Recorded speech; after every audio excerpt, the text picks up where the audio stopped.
সাহিত্য একাডেমির বাংলা বোর্ডের অন্যতম সদস্য কবি বিভাস রায়চৌধুরী, তার পাশে রয়েছেন, তার সঙ্গে রয়েছেন, বিপক্ষে বলবেন বলে সংকটাপন্ন নয় বলে বলবেন শিবাশিস মুখোপাধ্যায়। তারও অসংখ্য কবিতার বই এবং সেগুলো সবকটাই জনপ্রিয় কবিতার বই। বিভাস রায়চৌধুরী যেমন, ঠিক তেমনি আমি কবিতার লাইন উদ্ধৃত করে সময় নষ্ট করতে চাই না। তিনিও অসংখ্য সরকারি বেসরকারি পুরস্কার এবং তিনি একজন বিখ্যাত বড় নাট্যকর্মী, নাটক করেন। বিভাসদাও নাটকের অভিনয়ের সাথে যুক্ত, এটাও আমি জানি। শুধু আপনারা এইটুকু জানুন যে এই চারজন বিশিষ্ট ব্যক্তিত্ব যারা বসে আছেন এবং আমি জানি খুব কোয়ালিটিপূর্ণ এখানে যারা আছেন শোনার জন্য শ্রোতা, তাদের সামনে বিতর্কটা শুরু হোক। মাঝখানে রয়েছেন মহুয়া দাস। মহুয়া দাস বিভিন্ন ভাষা তিনি জানেন এবং বেশ কিছু ভাষাতে তার অনুবাদ কাজ আছে। নিজে মৌলিক কবিতা লিখে থাকেন বিভাস এই মহুয়া দাস, এবং ইংরেজিতে তার কবিতা বিদেশ থেকেও পুরস্কৃত হয়েছে, ইংরেজি ভাষায় অনুবাদ করা কবিতা। সেই মহুয়া দাস, এবং একসময় টিভির জনপ্রিয় মুখ ছিল, সেই চাকরি উনি আপাতত ছেড়ে দিয়েছেন। সেই মহুয়া দাস আজকে গোটা এই বিতর্কটা স্টিয়ার করবেন, অর্থাৎ মডারেটের উনি সঞ্চালনা করবেন। দেখা যাক বিতর্ক কোন জায়গায় যায়, বাংলা ভাষা সংকটাপন্ন না বাংলা ভাষা আরো উন্নতির দিকে এগোচ্ছে, না যেরকম ছিল সেরকমই আছে, কি ব্যাপারটা বাংলা ভাষা নিয়ে। শুরু হচ্ছে বিতর্ক। তার আগে একটু আমাদের একটু বরণ করে নিই। এবার কমিটির তরফ থেকে দিচ্ছেন রঞ্জনা আর আমাদের অপর্ণা চন্দ্র, দুজনা মিলেই তাদেরকে আমাদের উত্তরীয় পড়িয়ে দিচ্ছে, সম্মান জানাচ্ছে। রঞ্জনা রায়, কবি রঞ্জনা রায়, অর্জমা পত্রিকার সম্পাদক। বিভাস রায়চৌধুরীকে।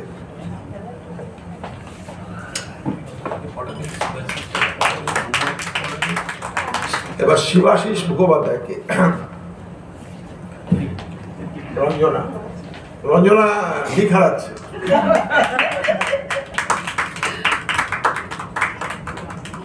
মহুয়ার পায়ে চোট আমার মতনই। মহুয়া লিগামেন্ট ছিঁড়ে গেছে, তাও এসছে। মহুয়া দাস।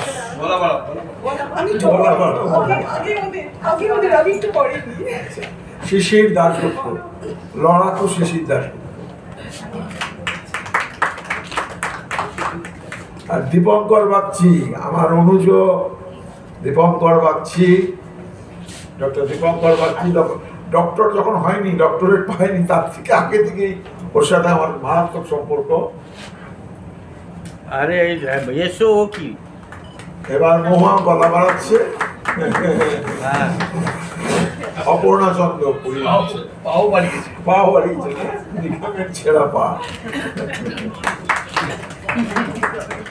সবার আগে আমি এপার ওপার সাহিত্য পত্রিকার কর্ণধার কবি পিনাকি রায়কে অসংখ্য ধন্যবাদ জানাবো, এই কারণে যে এমন একটি জ্বলন্ত বিষয় এবং একটি প্রাসঙ্গিক বিষয়, বর্তমান সময়ে বাংলা ভাষা সংকটাপন্ন, এই বিষয়টিকে আজকের আলোচনার বিষয় হিসেবে রেখেছেন।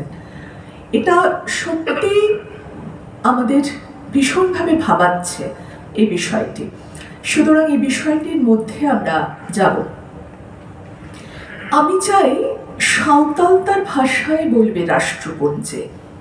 আমি চাই একজন সাঁওতাল তার ভাষায় বলবে রাষ্ট্রপুঞ্জে। আমি চাই মহুল ফুটবে শৌখিনতার গোলাপগঞ্জে। আমি চাই নেপালি ছেলেটা গিটার হাতে তার ভাষাতেই গাইতে আসবে কলকাতাতে।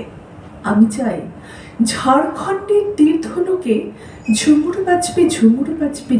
বাজবে তোমার বুকে। আমি চাই, আমরা সবাই চাই, আপনারা সকলেই এটাই চান, আমি জানি। আর এজন্যেই এটা চাই যে আমরা প্রত্যেকে আমাদের মাতৃভাষাকে ভালোবাসি, মাতৃভাষাকে নিয়ে বাঁচতে চাই, মাতৃভাষাকে আঁকড়ে বাঁচতে চাই, মাতৃভাষা, জন্মভূমি এবং মা, এই তিনটি আমাদের সমানভাবে প্রিয়, যে কারণে আমাদের বাংলা ভাষার প্রতি প্রত্যেক দিন যে আমাদের যে আদর, আমাদের যে যত্ন, আমাদের যে ভালোবাসা জমে জমে কি বলবো, একটা সিন্দুকের মতো করে আমরা যে ভালোবাসাটাকে জমিয়ে রেখেছি, সেটা যেন হারিয়ে না যায়, সেই ভাবনাটা কিন্তু আমাদের মধ্যে প্রত্যেক দিন আসে। রাত্রিবেলায় যখন ঘুমোতে যাই, যখন অনেক সময় আমরা FM বা কোনো টিভিতে কোনো অনুষ্ঠান দেখে অনেকেই ঘুমোতে যাই, সেখানে আমরা দেখতে পাই যে বাংলা ভাষার বিভিন্ন বিবর্তন কিন্তু ঘটেই চলেছে, এবং এই বাংলা ভাষার বিবর্তনের যে সময়সীমা, সেটা 1300 বছরেরও বেশি।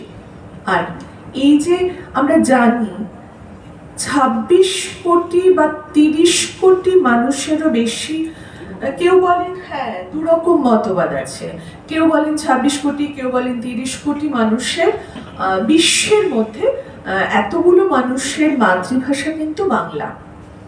এবং এটাও আমরা জানি যে পরিসংখ্যানটা আমি একটু দেখেই বলছি, প্রতি বছর পৃথিবী থেকে 9টির মতো ভাষা হারিয়ে যাচ্ছে। আর ইউনেস্কোর রিপোর্ট বলছে প্রতি 12 দিনে পৃথিবীতে একটি করে ভাষার মৃত্যু ঘটে। সুতরাং এই জায়গা থেকে আপনারাই বলুন যে এটা কি আমাদের একটা সঙ্গত চিন্তার কারণ নয় যে আমাদের যে আঁকড়ে থাকা আমাদের মাতৃভাষা বাংলা, এটাকে আমরা হারিয়ে ফেলতে তো একেবারেই চাই না। সুতরাং আমার প্রথম প্রশ্ন যেটা হবে, বাংলা ভাষা এই মুহূর্তে কতটা ঝুঁকির জায়গায়, কতটা সংকটের জায়গায় রয়েছে, এই প্রশ্নটি নিয়ে প্রথমে চলে যাব। শিশিদা এগিয়ে দিচ্ছিলেন শিবাশিসদা বা বিভাসদার দিকে, আবার শিবাশিসদা বিভাসদা বলছেন পক্ষে যারা আছেন তারা আগে বলবেন। আমরাও চলে যাচ্ছি শিশির দাশগুপ্তের কাছে। এবং শুভ সন্ধ্যা। শেষ পর্যন্ত আমি নিজেকেই বেছে নিয়েছি কেমন শুরু করার জন্য। বিতর্ক হলেও এখানে বিতর্কটা তো আর প্রতিযোগিতা নয়, এটা বন্ধু সুলভভাবে আমরা একটা ডিসকাশনের দিকে যাব। সবার মতে বাংলা ভাষা কি এখন ক্রাইসিসে আছে, এই প্রশ্নটা উঠে এসছে। আমার তো কখনো কখনো মনে হয় যে বাংলা ভাষা এখন আর শুধু ক্রাইসিসে নয়, অনেকটাই কোমার দিকে চলে যাচ্ছে। যখন একটা বড় পিরামিড গোছের কিছু ভেঙে পড়ে না, তখন প্রথমত সেটা টের পাওয়া যায় না। সেটা যখন সম্পূর্ণ ধূলিসাৎ হয়ে যাওয়ার সময় আসে তখন বুঝতে পারে। তার আগে পর্যন্ত বেশ কিছুটা বুঝতে পারলেও, আজ পেলেও মানুষ মনে করে সব ঠিক হয়ে যাবে। দেখুন, আমি কয়েকটা পয়েন্টে বলবো কারণ সময় খুব কম। প্রথমত, এই মুহূর্তে বাংলা ভাষা নিয়ে যারা কাজ করেন তাদের মধ্যে আমি একটা শিক্ষিত বর্গের কথা বলছি। তাদের বাংলা ভাষাটা কেমন সেটা আমার এক বন্ধু সেদিনকে ওর সাথে কথা বলছিলাম, ও আমাকে লিখে পাঠিয়েছিল, আমি সেটা প্রথম বলবো। সেখানেও লিখছে যে বাংলা ভাষা এমনিতেই, আমাদের বাংলা ভাষা এখন এমন জায়গায় এসে দাঁড়িয়েছে, আমরা যখন খুব আনন্দে থাকি তখন হিন্দি বলি, আর বাঙালি যখন রেগে যায় তখন ইংরেজি বলে, আর যখন একটু কাতর থাকে তখনই বেশি বাংলা বলে বেড়ায়। একজন রাগী লোক তিনি বলছেন যে সরকার যা খুশি করে বেড়াচ্ছেন, কিন্তু বিরোধ করার আওকাত কারণে। ভাবুন কিভাবে হিন্দি ঢুকছে, আওকাত কারণে। একটা কম বয়সী ছেলে লিখেছে তার কোনো সময় উপলব্ধ নেই, নতুন কিছু না, আমরা এখন জীবন বিতাই, জোশ মানাই। চন্দ্রযানকে বলি চন্দ্রায়ন, রাষ্ট্রীয় সঙ্গীতকে বলি জানাগান মানে। আর বর্ষিয়ানরা আমাদের চারিদিকে থাকেন না, সবাই হয়ে গেছেন বরিষ্ঠ। কবে হলেন কে জানে। আসলে কথাটা হচ্ছে কিন্তু বরিষ্ঠ বলে বাংলায় কিন্তু কোনো শব্দ নেই। আমরা উৎসব পালন করি, আমরা কিন্তু মানাই না, জীবন যাপন করি, আমরা বিতাই না। তো এটা হচ্ছে এখন আমাদের এই একটা আধিপত্যবাদ, হিন্দির আধিপত্যবাদ কিন্তু আমাদের এখানে ঢুকেছে। এটা নিয়ে কোনো সন্দেহ নেই। সারা বিশ্বের মতান্তরে 30 কোটি মানুষ বাংলা ভাষায় আমরা কথা বলি। কিন্তু আমি যখন আমার রিজিওনাল জায়গায় কথা বলি, আমি যখন আমার পশ্চিমবঙ্গের কথা বলি, তখন এই পশ্চিমবঙ্গে কিন্তু এই মুহূর্তে কিন্তু বাংলা ভাষা কিন্তু অনেকটাই কণ্ঠাসা। আমি আমার রিসরা থেকে এসেছি, আমি রিসরার কথা বলি। রিসরায় বেশ কিছুদিন আগে একটি পোস্টার পড়েছিল, তাড়াতাড়ি করে মিউনিসিপ্যালিটি ব্যবস্থা নেয়। পোস্টারে লেখা ছিল বাঙালি বাংলাদেশ যাও। আসল ব্যাপার হলো একটা জিনিস আমার মনে পড়ে, আপনারা অনেকেই পড়েছেন, লাস্ট লেসন, বিখ্যাত লেখা লাস্ট লেসন। সেই লাস্ট লেসনে কি বলা হয়েছিল, সেইখানে যখন নাকি দেখানো হচ্ছে যে প্রুশিয়ানরা যখন ঢুকছেন প্রথম ফ্রেঞ্চ দখল করতে, তখন প্রুশিয়ানরা কিন্তু প্রথম ডিক্লারেশন দিয়েছে ফ্রেঞ্চ পড়ানো বন্ধ হয়ে গেল। এবং আমরা জানি মাদমোয়াজেল হ্যামেল তিনি তার লাস্ট ক্লাসে এসে বলছেন যে আজকে এটা শেষ ক্লাস, আমি এখান থেকে এখন চলে যাব স্কুল ছেড়ে। এবং তার ফ্রেঞ্চ পড়ানো শেষ হচ্ছে। মনে রাখতে হবে, একটা জাতিকে শেষ করার জন্য, একটা জাতিকে কোণঠাসা করতে গেলে তার ভাষাটাকে প্রথম আক্রমণ করতে হয়। ভাষাকে আক্রমণ করার মধ্য দিয়ে আসলে এগিয়ে যায়।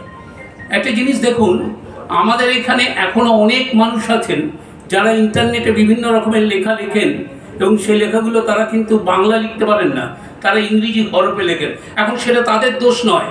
আমাদের এখানে যে সমস্ত প্রযুক্তিতে বাংলা ব্যবহার হচ্ছে, সেখানেও বাংলাকে সেভাবে জায়গা দেওয়া হয়নি। প্রযুক্তির জায়গায় দাঁড়িয়েও কিন্তু বাংলাকে কিন্তু এক ধরনের অপমান করার চক্রান্ত চলছে। আমি আরও বেশ কিছু পয়েন্ট দিতে পারি। যেমন ধরুন, বাংলায় মানসম্মত সহজলভ্য কোনো কিবোর্ড নেই বাজারে, আপনি পাবেন না। আর আপনি আদালতে গেলে সেখানে সমস্ত কাজগুলো, যদিও নিম্ন আদালতে কিছুটা বাংলা সেখানে অ্যালাও, কিন্তু আপনি উচ্চ আদালতে বাংলা কোনো মতেই অ্যালাও না। সেখানে প্লিট করতে হয় ইংরেজিতে, ট্রায়ালগুলো চলে ইংরেজিতে। আমার যে সমস্ত সাধারণ মানুষগুলো, তারা সেই আদালতে গেলে তারা বুঝবেটা কি? সেখানে কিন্তু আদালতে কিন্তু নেই। আপনি যদি অর্থনীতির বইগুলো দেখতে যান, ভালো বই, সেগুলো কিন্তু ইংরেজিতে লেখা। আপনি যদি প্রযুক্তির কোনো ভালো বই পড়তে যান, সেগুলো কিন্তু ইংরেজিতে লেখা। মানসম্মত বাংলা লেখা, বাংলা ভাষায় লেখা বই আপনি পাবেন না। এমনকি আমি একথাটাও বলতে পারি যে এখন অনেকটাই কিন্তু বাংলা পত্র পত্রিকা পড়ার কিন্তু মানসিকতাও কিন্তু অনেকের হারিয়ে যাচ্ছে। বাংলা আপনারা নিজেরাই জানেন যে কবি নিজেই শেষ পর্যন্ত লিখতে বাধ্য হন যে আমার ছেলে বাংলাটা ভালো পারে না। এবং এইটা থেকে বোঝা যায় যে নিরাশা কোথায় গিয়ে দাঁড়িয়েছে, কবি কখন এই কথাটা লেখেন। এবং সবচেয়ে বড় কথা হচ্ছে সেটা হচ্ছে ইংরেজি সাহিত্য বা ইংরেজি ভাষার একটা ঝোঁক আমাদের মধ্যে ছিলই, সেটা ব্রিটিশ কলোনিয়াল সিস্টেম ছিল বলে। কিন্তু এই যে এখন হিন্দির আধিপত্যবাদ মারাত্মকভাবে শুরু হয়েছে, এবং হিন্দিকে যেভাবেই হোক না কেন একটা জাতীয় ভাষায় রূপান্তরিত করার চেষ্টা চলছে। আমি জানি এরপরে আবার পরবর্তীকালে আমি আসবো বলতে, দেখা যাক আমার প্রতিযোগীরা কি বলেন। বাংলা ভাষা কতটা ঝুঁকির জায়গায় রয়েছে এ বিষয়ে আমরা শুনলাম। পক্ষে বললেন কবি এবং গ্রন্থকার শিশির দাশগুপ্ত। এবারে আমরা বিপক্ষের মতামত শুনব। বিপক্ষে রয়েছেন কবি শিবাশিস মুখোপাধ্যায়, তার কাছ থেকে শুনে নেব আমরা তিনি কি বলছেন, বাংলা ভাষা কতটা ঝুঁকির জায়গায় রয়েছে এখন। স্পিকার ম্যাম, সবার রীতি মেনে আপনাকে সুন্দরী বলে সম্বোধন করলাম না, যদিও সৌন্দর্যের প্রতি বাঙালির একটা ঐতিহ্যগত আকর্ষণ আছে, এবং এই এপার ওপার উদ্যোক্তা পিনাকিদা, মূল উদ্যোক্তা যিনি, তার তো আছেই। তো যাই হোক, তিনি সুন্দর একটি বিষয় চয়ন করেছেন, বাংলা ভাষা বিপন্ন। তো মাননীয় স্পিকার ম্যাম, আমি বলি আমার বিপক্ষীয় যুক্তিযোদ্ধা শিশির দাশগুপ্ত মহাশয়, তিনি বলতে এলেন বাংলা ভাষা বিপন্ন, কিন্তু তিনি বলে ফেললেন বাংলায় ভালো টেকনিক্যাল টার্মিনোলজির বই নেই। তিনি বলে ফেললেন রিসরায় হিন্দিভাষী মানুষ বেশি হয়ে যাচ্ছে, অর্থাৎ ভোটের রাজনীতি এনে ফেললেন। তিনি বলে ফেললেন বাংলা ভাষায় কত অন্যান্য প্রদেশের শব্দ ঢুকে যাচ্ছে। এইটা ছাত্রপাঠ্য যারা বিএ এম এ ক্লাসে আমরা জানি, ইংরেজি সাহিত্যের যারা ছাত্রছাত্রী তারা জানেন Latin borrowed word, French borrowed word, Latin থেকে ফ্রেঞ্চ থেকে আরও নানান, এমনকি এই বাংলা থেকে লাঠিচার্জ, গোলমাল ইত্যাদি শব্দ ঢুকে গিয়ে ইংরেজি ভাষাকে যেমন সমৃদ্ধ করেছে, বছরের পর বছর যুগের পর যুগ ধরে তেমনি বাংলা ভাষায় উর্দু শব্দ, ইংরেজি শব্দ, ফার্সি শব্দ, এই সমস্ত প্রচুর ঢুকেছে। সংস্কৃত শব্দ তো বটেই, এই সমস্ত প্রচুর ঢুকেছে এবং বাংলা ভাষা সমৃদ্ধ হয়েছে। এই যে চস্ত কিংবা পাজামা, এই যে আমাদের কুর্তা কিংবা পাঞ্জাবি, এই যে গ্লাস কিংবা চেয়ার, এর কোনোটাই বাংলা শব্দ নয়। একটা ভাষা এভাবেই গড়ে ওঠে, একটা ভাষা এভাবেই বিকশিত হয়। সেটা তার বিপন্নতার লক্ষণ নয়, সেটা তার সমৃদ্ধির লক্ষণ। এক্ষেত্রে দেবে আর নিবে মিলাবে মিলিবের একটা কারণ ঘটে। যে কোনো ছাত্রপাঠ্য ক্লাস 9-10 বইতেই দেখবেন বিদেশি শব্দ কিভাবে বাংলাকে সমৃদ্ধ করেছে, কিভাবে বাংলাকে ঐতিহ্য মণ্ডিত করেছে। এখন বাংলা কবিতা কেন কম পড়ছেন লোকে, বাংলা বই কেন কম বিক্রি হচ্ছে, এই জাতীয় আলোচনারও আজকে কোনো অবকাশ নেই। ভাষা একটা বড় ব্যাপার। বাংলা ভাষায় তো শুধু কবিতা বা সাহিত্যের বই রচনা হয় না, বাংলা ভাষায় পাঠ্য বইও অনেক রচনা হয়। এই শহর এবং শহরতলিতে বসে নানা সময় আমরা মিথ চড়িয়ে দিই, বাংলা কেউ পড়ে না, বাংলা ছাত্রছাত্রীরা খালি ইংলিশ মিডিয়ামে পড়ে, এই সমস্ত মিথ আমরা চড়িয়ে দিই।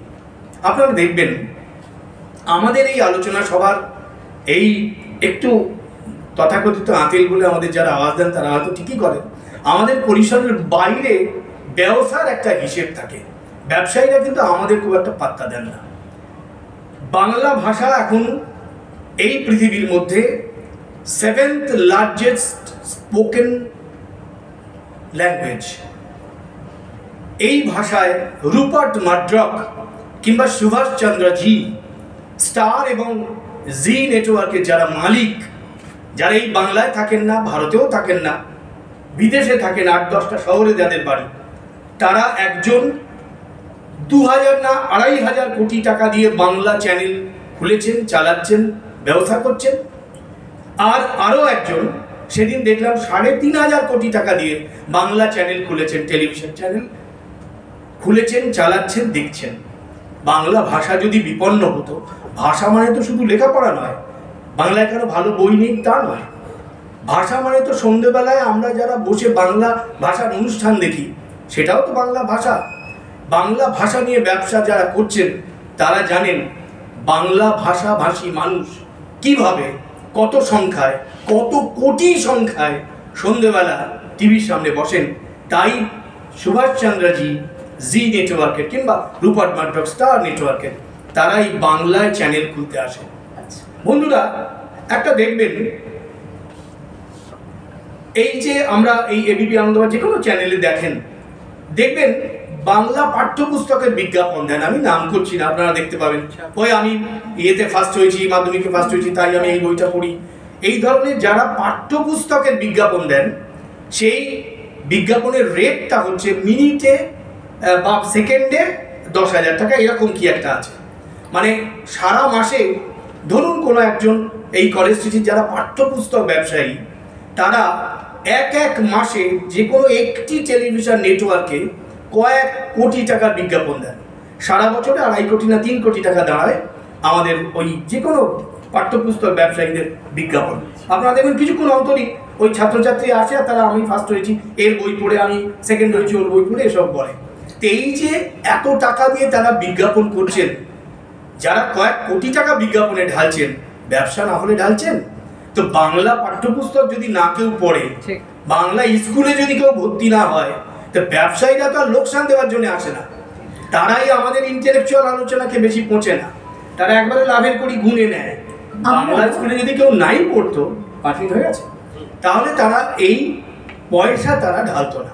তাই বাংলা ভাষা বিপন্ন আমরা যখন বলি, আমাদের মনে রাখতে হবে বাংলা ভাষাকে ঘিরে যারা ব্যবসা করছে তারা এই কোটি কোটি টাকা বাংলা ভাষার বিনোদন কিংবা বাংলা ভাষার পঠন পাঠন এইসব জায়গায় ঢালতে কেন আসছে, এইটুকুই। বাংলা ভাষা কতটা ঝুঁকির জায়গায় রয়েছে এ বিষয়ে দারুণভাবে বললেন কবি শিবাশিস মুখোপাধ্যায়। আমরা এবার বিষয়টির পক্ষে শুনে নেব কবি দীপঙ্কর বাগচির কাছ থেকে। নমস্কার, প্রত্যেককে আমার শ্রদ্ধা ও ভালোবাসা জানাই, এবং সেই সঙ্গে পিনাকিদা এবং শিশির দাশগুপ্ত আর পিনাকিদা এই দুজনকেও আমি আমার আন্তরিক শ্রদ্ধা ও ভালোবাসা জানাই, তার কারণ তারাই আমাকে এখানে ডেকেছেন। এখন পিনাকিদা একটা কথা বললেন যে আমি প্রচুর সেমিনারে বলি এবং খুব তার্কিক, কিন্তু আমি একেবারেই তার্কিক নই। আমি তর্ক সভায় ঢুকে পড়েছি আমার বন্ধুদের অনুরোধে। আমি নিশ্চয়ই বহু জায়গায় আমার পেপার পড়েছি, আমার ভাবনা চিন্তার বিনিময় ঘটিয়েছি। তো যাই হোক, একটা কথা শুধু আমার বলার আছে, সেটা হচ্ছে যে একটু আগেই শিবাশিসদা বললেন যে মাতৃ বা ভাষা সংকটাপন্ন নয়, অর্থাৎ আমাদের ভাষা বাংলা ভাষা সংকটাপন্ন নয়, কিন্তু আমার বারবার মনে হয় যে বাংলা ভাষা সংকটাপন্ন। কেন সংকটাপন্ন? তার কারণ এই ভাষায় সেভাবে লগ্নি হয় না। যুবা প্রজন্মের এই ভাষার প্রতি একটা অনীহা কাজ করে। যত দিন যাচ্ছে আমরা দেখতে পাচ্ছি যে একজন রিক্সা চালকও তার ছেলেকে নিয়ে গিয়ে ইংলিশ মিডিয়ামেই ভর্তি করাচ্ছেন। তার কারণ হচ্ছে যে যাতে তার ছেলে বা মেয়ে একটা মহাবৈশ্বিক ভাষা শিখতে পারে। কিন্তু সেই ভাষাটা তো একটা সাম্রাজ্যবাদী ভাষা, এবং সাম্রাজ্যবাদের প্রতিফলন তার মধ্যে রয়েছে। সেটা যদি শুধুই শেখে, নিজের ভাষাটা যদি সে না শিখতে পারে, তাহলে সে কখনোই কোথাও গিয়ে দাঁড়াতে পারবে না একটা অর্থে। কিন্তু এছাড়াও আরেকটা ব্যাপার আছে যে বৃহত্তর ক্ষেত্রে বাংলা ভাষা চর্চার অভাবও একটা বড় জায়গা নিয়েছে। সবসময় দেখা যায় যে আগ্রাসকরা, যারা ভাষার আগ্রাসক, তারা কি করেন, ভাষাকে সম্পূর্ণভাবে পশ্চাৎ দিকে ঠেলে দেওয়ার চেষ্টা করেন। কীরকম একটা অদ্ভুত একটা উদাহরণ দিই আমি। যেমন ধরুন 1988 সালে পৃথিবী বিখ্যাত নাট্যকার হ্যারল্ড পিন্টার একটা নাটক লিখেছিলেন মাউন্টেন ল্যাঙ্গুয়েজ বলে। সেই মাউন্টেন ল্যাঙ্গুয়েজে দেখা গিয়েছিল যে নানা জায়গা থেকে শ্রমিকদেরকে, পাহাড় থেকে শ্রমিকদেরকে এবং ওখানকার অধিবাসীদেরকে নিয়ে আসা হয়েছিল সেই জায়গায়। নিয়ে এসে একজন সামরিক অফিসার সবাইকে ছেড়ে, মানে তাদের গারদখানায় ঢুকিয়ে দিয়ে একজন মহিলাকে বেছে নিলেন, এবং সেই মহিলাকে ডেকে বললেন, শুনছো, আজকে থেকে তোমাদের এই ভাষাটা মৃত, কারণ আমরা বলেছি তোমাদের এই ভাষাটা মৃত। অর্থাৎ একটা ন্যারেটিভ তারা তৈরি করার চেষ্টা করলেন। এই যে ন্যারেটিভটা তৈরি করলেন, এই ন্যারেটিভটা তৈরি করার ফলে সম্পূর্ণ ভাষা অন্যভাবে ব্যাখ্যাত হলো। কেন হলো? তার কারণ হচ্ছে যে জোর করে এটা চাপিয়ে দেওয়া হলো। দ্বিতীয়ত আরও একটা জিনিস আমরা লক্ষ্য করি যে আগ্রাসক কিভাবে আক্রান্তদেরকে নিজেদের পক্ষে নিয়ে আসেন এবং নানা রকমভাবে চাপিয়ে দেন। একটা উদাহরণ আগেরটা দিলাম, আরেকটা উদাহরণ হচ্ছে যে রবীন্দ্রনাথ এই জায়গাতে একটা নতুন কথা বলেছিলেন। রবীন্দ্রনাথের কথাটা আমি একটু আপনাদের উল্লেখ করছি। রবীন্দ্রনাথ তার শিক্ষার বাহন বলে যে লেখাটা ছিল, প্রবন্ধটি, সেই প্রবন্ধতে কিন্তু রবীন্দ্রনাথ বারবার বলেছিলেন, তার তখনকার সাধু ভাষায় বলেছিলেন, কিন্তু আমি চলিত ভাষায় বিষয়টা বলছি, যে আমরা যে শিক্ষা দেব সেই শিক্ষা বাংলা ভাষায় হওয়াই উচিত। যদি বাংলা ভাষায় হয়, কারণ আমাদের বাংলা ভাষার একটা অপরিসীম মর্যাদা রয়েছে এবং অপরিসীম গ্রহণ ক্ষমতা রয়েছে। যে কথাটা শিবাশিদা খুব সুন্দর বলেছেন কিছুক্ষণ আগে, এই যে গ্রহণ করার ক্ষমতা একটা খুব বড় জিনিস, এবং সেটা নিজের ভাষায় হওয়া খুব জরুরি। এবং এটা উদাহরণ দিতে গিয়ে তিনি বলেছিলেন যে জাপানে অদ্ভুত একটা ঘটনা দেখা যায়, যে জাপান কিন্তু 1868 সালের পরে, যখন তাদের মেইজি রেস্টোরেশন ঘটে গেল, নতুন ধরনের একটা সমাজ তৈরি হতে শুরু করলো, তারা প্রায় সকলেই এক জাতি এক প্রাণ, তারা নিজেদেরকে পশ্চিমায়ন ঘটালেন, অর্থাৎ পশ্চিমের মতো করে নিজেদেরকে গড়ে তুললেন এবং সেখানে তাদের নিজের ভাষাও রক্ষিত হলো, আবার পাশাপাশি পশ্চিমী চিন্তাকেও তারা গ্রহণ করলেন। আচ্ছা, এবার হ্যাঁ, তো আমি কথাটা শেষ করে নিই যে এই জায়গাগুলো থেকেই কিন্তু আমরা বুঝতে পারি যে ভাষার উপর আক্রমণ নিরন্তর চলছে। বাংলা ভাষা সংকটাপন্ন অবশ্যই, এবং বাংলা ভাষাকে ঠিক জায়গায় পৌঁছতে পারলে একদিন নিশ্চয়ই আমরা আবার নতুন করে বাংলা জগৎ সভায় শ্রেষ্ঠ আসন লবে, এটা বলতে পারি। এই পর্যন্ত বলে আমি এখনকার মতো শেষ করলাম। আমরা সুন্দরভাবে শুনলাম কবি দীপঙ্কর বাগচির বক্তব্য। এবারে আমরা চলে যাব এই বাংলা ভাষা যে কতটা ঝুঁকির জায়গায় রয়েছে এ বিষয়ের বিপক্ষে বলবেন কবি বিভাস রায়চৌধুরী। তার বক্তব্য আমরা শুনতে চাই। পক্ষে এবং বিপক্ষে আমার তিন বন্ধুর যে বক্তব্য শুনলাম, সেই বক্তব্য শুনে আমি তো বেশি দূর লেখাপড়া করিনি, আমি শুনে আর তারপরে যে সমস্ত বই বেরিয়েছে সেগুলো নিজে নিজে পড়ে পড়ে স্বশিক্ষিত মতন, যেটা অশিক্ষিতের থেকেও খারাপ। তবে আমার একটা জীবন আছে, যে জীবনটা চট করে সকলে পায় না, আর কি না পায় উচিত, দুঃখী ভারতবাসী হওয়ার দরকারটাই। আমি এই মহানগরের মধ্যে যেমন এরকম সুন্দর জায়গায় আসি, সেই রকম আমি একটা সীমান্ত শহরে থাকি, যেখানটা অনেকটা মফস্বল আছে, আবার টাউনের মিশেল আছে। আমার কোনো সময় মনে হয় না যে বাংলা ভাষার কোনো বিপদ হয়েছে, বাংলা ভাষা শুনতে পাচ্ছি না আমার কানে, এরকম মনে হয় না। কিন্তু যখনই মহানগরের কোনো সেমিনারে আসি, তখনই আমি যখন শুনি, যখন দীপঙ্কর বলেন, ও বলে, তখন আমি তাহলে সত্যি বোঝায় আমার জ্ঞানের অভাবে কিংবা পড়াশোনার অভাবে আমি বুঝতে পারছি না বাংলা ভাষার বিপদ হয়েছে। আর একটা কথা হচ্ছে, যেটা আশ্বাসের কথা আমার কাছে, সেটা হচ্ছে আমার বাংলা ভাষার খুব সংকটের মধ্যে আছে এবং বাংলা ভাষা মরে যাবে শিগগিরই। এই বিষয়ে আমার একটা বলার আছে যে যার জন্ম হয় তার মৃত্যু হয়, এটা আমার বলার আছে। এবং বাংলা ভাষা বহু ভাষার মৃত্যুর কারণ নিজেও। এখন এটা চলছে, ছোট মাছ বড় মাছ এগুলো চলছে। তা এই পুরো আলোচনাটা যে এখনো আমরা বাংলাতেই করছি, তাতেই বোঝা যায় বাংলা ভাষার তেমন কোনো বিপদ হয়নি। এখন এই হচ্ছে ব্যাপার। তা আমি সকলে একটু বেশি বেশি সময় নিয়েছে, তাই আমি একটু কম সময় নিলাম। আমি দেখেছি যে সাধারণ যে শ্রমজীবী মানুষ, আমাদের অধিকাংশ মানুষ, যেটা 90% মানুষ, তারা তাদের মাতৃভাষাতেই কথা বলে। এবং এই যে ব্রিটিশ যে শিক্ষা ব্যবস্থাটা তৈরি করে দিয়ে গেছে আমাদের দেশে, যেটা একটা ব্যবসা, এই শিক্ষার মধ্য দিয়ে কোনো শিক্ষিত সচেতন মানবতাপূর্ণ মানুষ তৈরি করা হয় না। এরা সকলেই পড়াশুনো করে যে একটা চাকরি পাবো কোথায়, কি একটা কি করবো। চাকরি আমাদের কত শতাংশ লোক করে। আর এই ভোট ভিত্তিক রাজনীতি এবং আমাদের চারপাশের সমাজের যে প্রখর সমালোচকরা, তারা সব ওই চাকরি কত শতাংশ পেলো না কি পেলো না এটার উপরে নির্ভর করে তারা করে। ফলে ইংলিশ মিডিয়ামে কেন রিক্সাওয়ালা তাকে পড়াতে যাচ্ছে, দীপঙ্কর একটা খুবই সত্য বাস্তব দুঃখী কথা, মানে একটা করুণ চিত্র তুলেছে। তার কারণ কি, যে রিক্সাওয়ালা তাই মানে বুঝতে পারে না তো যে সমাজে এত ধরনের সাধু বেশি চক্রান্ত আছে। সে সরল বিশ্বাসে জানে যে আমার ছেলেকে যদি ইংরেজিতে পড়ানো যায় তাহলে সে একটা চাকরি পাবে।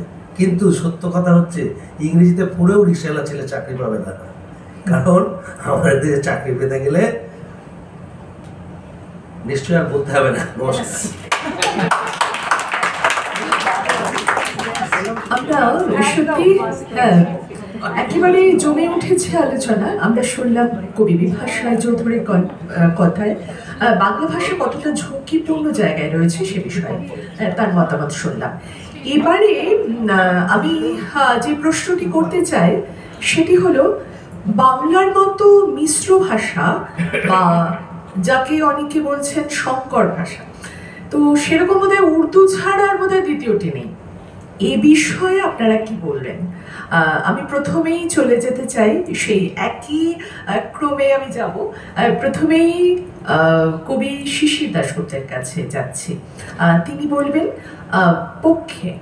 যেটা বলা হয়েছে যে বাংলা ভাষা যেমন সংকর ভাষার কথা বলা হয়েছে, এবং বলা হয়েছে যে উর্দু ভাষার মতো এমনটি পাওয়া যায় না, না এমনটা নয়, অন্যান্য অনেক ভাষার মধ্যে কিন্তু সংকর ভাষার প্রদান ঘটে। Language is nothing, it's a vehicle.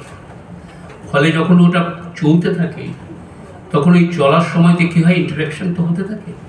Interaction হতে হতে ভাষা এক জায়গা থেকে আরেক জায়গায়। আরেকটা বড় কারণ হচ্ছে যে ভাষা আরেকটা জায়গা থেকে আরেকটা যাওয়ার কারণ হচ্ছে একটা কমার্শিয়াল অ্যাসপেক্ট আছে। যখন নাকি ব্রিটিশ আমাদের দেশে ব্যবসা করতে এলো তখন তো এখানে ট্রেড, যেটা ট্রেড ল্যাঙ্গুয়েজ, যে ইংলিশটা আমরা শিখি সেটা অ্যাকচুয়ালি ট্রেড ল্যাঙ্গুয়েজ।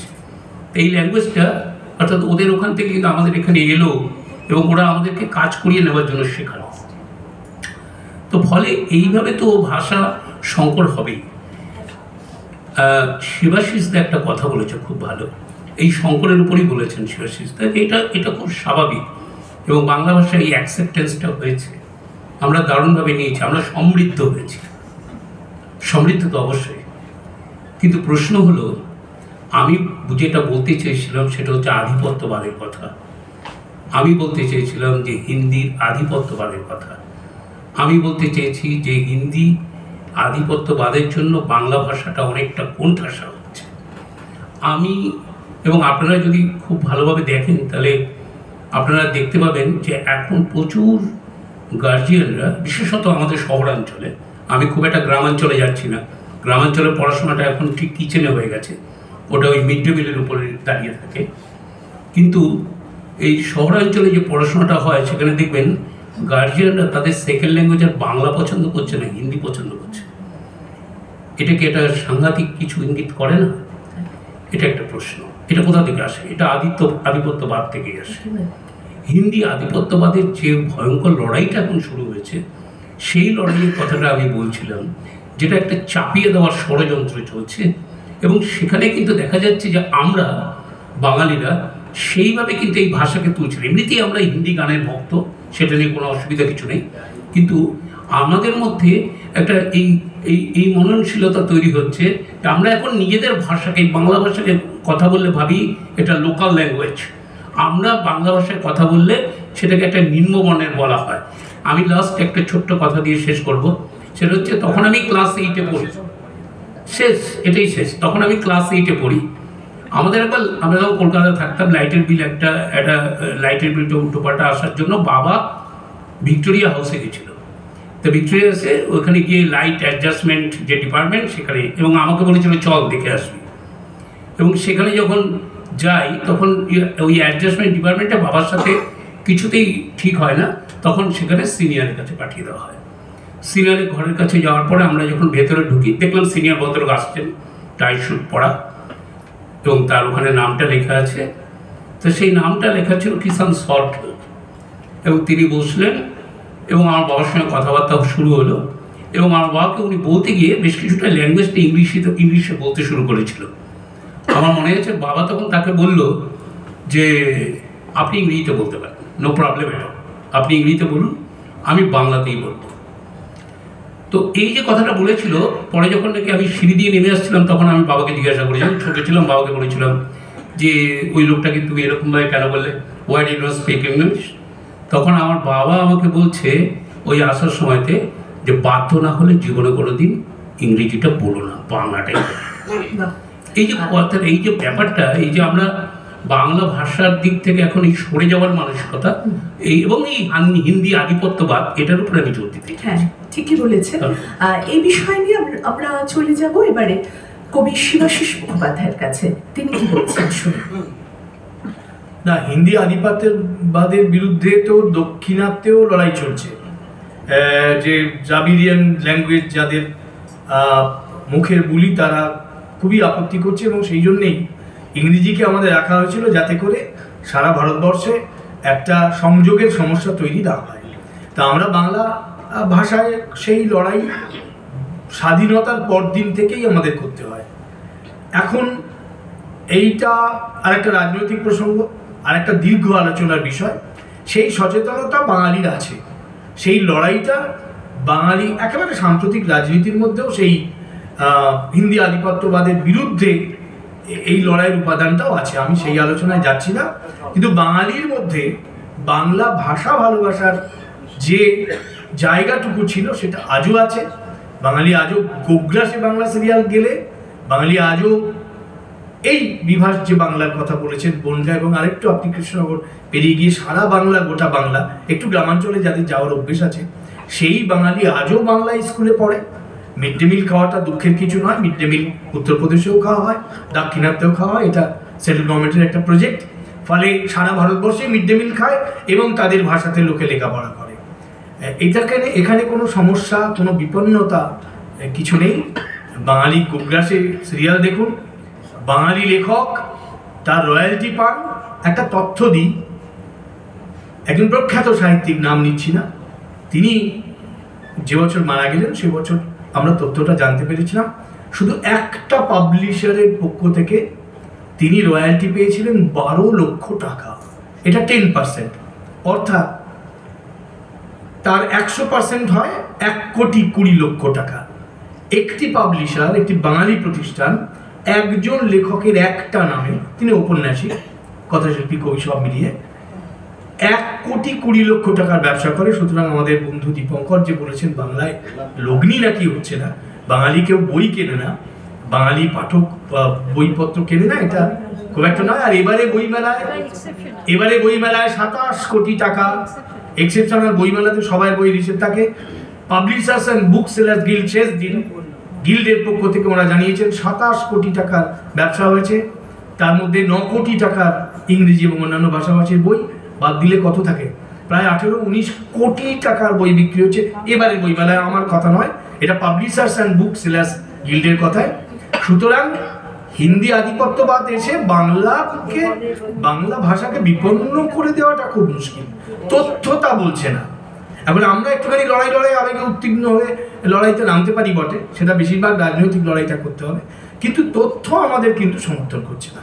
খুব ভালো লাগলো শিবাশিস তার বক্তব্য।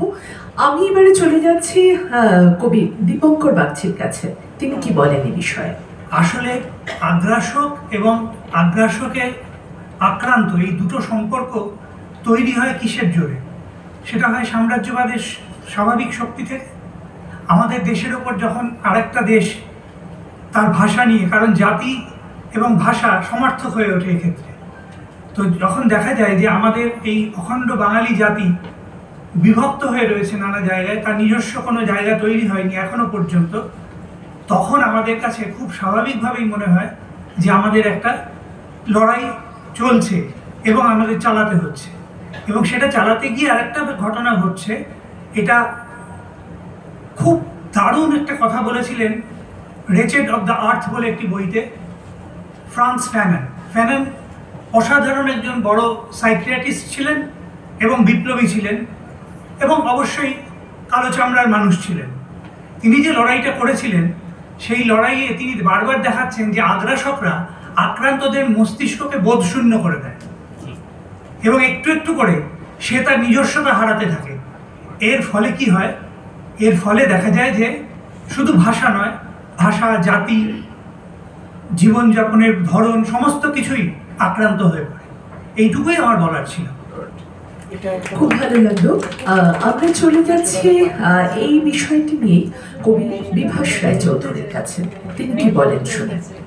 সুনীল গঙ্গোপাধ্যায়ের একটা লেখায় পড়েছিলাম যে আমার লেখা কাজ, তখন তো ওনাকে সবাই বিদ্রোহ করতে বলে, বিপ্লব করতে বলে, কেন নকশালদের সমর্থন করেনি, কেন ওনার সময়টা যেটা হতো, উনি বলেছিলেন যে আমি ভাই সারাদিন উঠে লেখালেখি করি, তারপরে যাই অফিসে আবার লিখি। যদি কোনোদিন বিপ্লব করতে হয়, যে লড়াই করতে হয়, মিছিল করতে হয়, তাকে কলম ফেলে দিয়ে একদম সরাসরি বন্দুক নিয়েই রাস্তায় নামবো, কলম আর বন্দুকের মাঝামাঝি জায়গায় থাকবো না। তা আশা করি যে আমাদের সঙ্গে এটা একটা সত্য কথা যে আমাদের ভারতবর্ষের এটা বাস্তবতা যে হিন্দি আধিপত্যবাদ বাংলাকে গ্রাস করার চেষ্টা করছে এবং অন্য ভাষাগুলোকেও গ্রাস করার চেষ্টা করছে। বর্তমান কেন্দ্রীয় সরকারের যারা আছেন তারা এটা সবটাতেই হিন্দিটা চাপিয়ে দেওয়ার চেষ্টা করছে।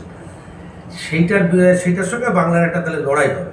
লড়াই হলে দীপঙ্কর সামনে থাকবে, আমি আর কথা দিচ্ছি, আমরাও নামবো। তবে আমি জানি হিন্দি কোনোদিন বাংলার সঙ্গে পারবে না।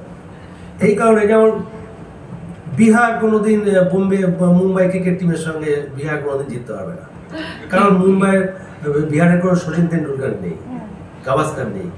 সেরকম হিন্দির কোনো কোনো চৈতন্যদেব নেই, রবীন্দ্রনাথ নেই, কেউই নেই, কেউই নেই। কি করে কেউ হুয়া হুয়া হুয়া হুকা হুয়া। অতএব বাংলা ভাষার সংকট যদি হয় আপনারা সাথে থাকবেন, আমরাও থাকবো, আমাদের সামনে সম্মানীয় দুই নেতা হিসেবে থাকবে। এবং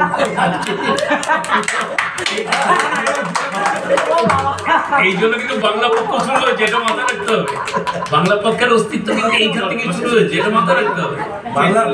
আমরাও বাংলা পক্ষ করবো, আমরাও বাংলা পক্ষ করবো। আমরা কেউই চাই না যে বাংলা হিন্দির কাছে হেরে ভূত হয়ে যাক, বাংলা ভাষাটা উঠে যাক, আমরা কেউ চাই? আমরা কেউ চাই। অতএব আমাদের এটা বিতর্ক না, একটা আলোচনা চক্রে এসে দাঁড়িয়েছে। আর আপনারা যারা এখানে শ্রোতা হিসেবে আছেন তারাও আমাদের সঙ্গে একই সঙ্গে আছেন। বাংলা ভাষা আমার মা, আমার মায়ের ভাষা। সম্প্রতি পরিমেদাসুর আমার মা মানে চলে গেছেন পৃথিবী ছেড়ে।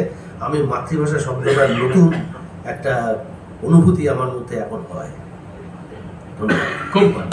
সত্যি তাই। কিছুদিন আগে ফেসবুকে দেখছিলাম আমরা বাংলা বলি এবং বাংলা খাই, কোনো চিন্তা নেই। একদম তাই। এবং সেটাই এবং বাংলাতেই আমরা থাকতে চাই। তো সেই কথাই যদি বলি, তো সেই কবি অতুল প্রসাদ সেনের সে কথাই বলতে হয়, মোদের গরব মোদের আশা আমরি বাংলা ভাষা, মাগো তোমার কোলে তোমার বলে কত শান্তি ভালোবাসা, কি যাত বাংলা গানে গান গে দাঁড় মাঝি টানে, গে গান নাচে বাউল, গান গে ধান কাটি চাষা, আমরি বাংলা ভাষা। তো বাংলা ভাষাকে নিয়ে চলবো আমরা। কোনো মানসিক আগ্রাসন বা কোনো রকম আগ্রাসনের মধ্যে আমরা কিন্তু তাতেও আমরা বাংলাকে কিন্তু ছাড়বো না। আমরা বাংলাকে আঁকড়ে, যেমন করে আমরা মাকে আঁকড়ে থাকি, মাকে ভালোবেসে আমরা থাকি, তেমন ভাবে আমরা পথ চলবো। আমরা এই আলোচনা সভার মধ্যে দিয়ে যে সিদ্ধান্তে উপনীত হলাম, সেই সিদ্ধান্তকে যেন আমরা অটুট থাকি।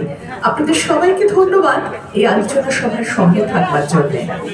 আমি বাংলায় গান গাই, আমি বাংলার গান গাই, আমি আমার আমিকে চিরদিন এই বাংলায় পেতে চাই, আমি বাংলায় ভালোবাসি, আমি বাংলাকে ভালোবাসি।